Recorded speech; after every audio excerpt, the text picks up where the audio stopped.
Binigyang diin ni Senator Nancy Binay na dapat dumalo si Religious Group Leader Apollo Kibuloy sa mga pagdinig ng Senado.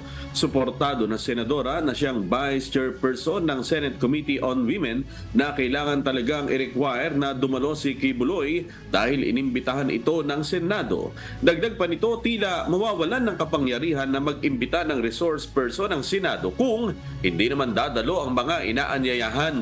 Isa si Senator Binay sa mga hindi pumirma para harangin ang contempt order laban kay Kibuloy. Inirespeto ko yung desisyon ng chairperson dun sa pag-cite ng contempt. Hindi rin naman kasi katanggap-tanggap na hindi natin i-require na mag-attend yung isang resource, isang imbitado sa Senado, di ba? Parang if ever, first time ata sa history ng Senate, kung natuloy itong reversal ng desisyon.